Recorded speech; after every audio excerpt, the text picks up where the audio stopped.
start from the beginning. No, hindi.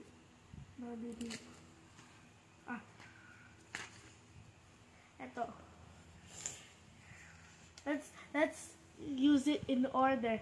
In 1939, nagsimula ang World War II sa Europe. Pagkatapos sakupin ng Germany ang bansang Poland, utos ni Adolf Hitler, pinuno ng Germany. Tapos ng 1940, sinako ng mga Nazi ang France. Tapos binomba ang Britain, pero tumulong ang mga British Royal Forces para natalo. At dun nagsimula ang labanan. Tapos bago yon, nagsimula rin ang pagsakop ng Japan sa Asia. In 1932, sinakop ng Japan ang Manchuria. Tapos mga 5 years later, sinakop na mga Hapones ang malaking bahagi ng China. Tapos ng 1940, sinakop ng mga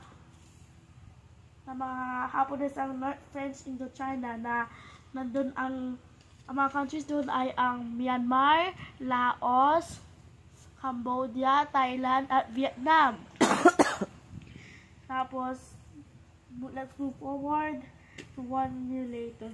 December 7, 1942, 7:51 ng umaga ng linggo, pinomba ng mga Hapones ang Pearl Harbor sa Hawaii. Utos ng hukbong imperial ng Hapon ng Japan.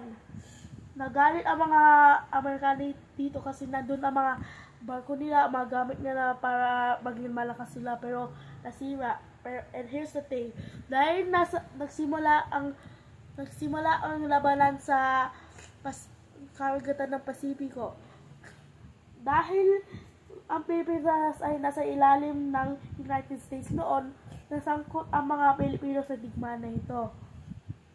December 8, 1941, nilusog ng mga aeroplano pagdigmaan ng mga Hapones ang Clark Airfield at ang Nicholas Air Base. Memorize mo yung mga yun. Ng Nicholas Air Base ng December 8, 1941. Tapos next day naman, sinakop ng mga Hapones ang pinomba ang mga Hapones ang Davao.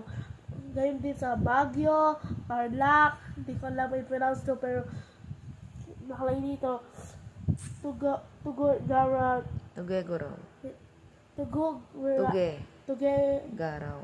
Tuguegarao, yun ang isa, at saka sinakop ng Maynila.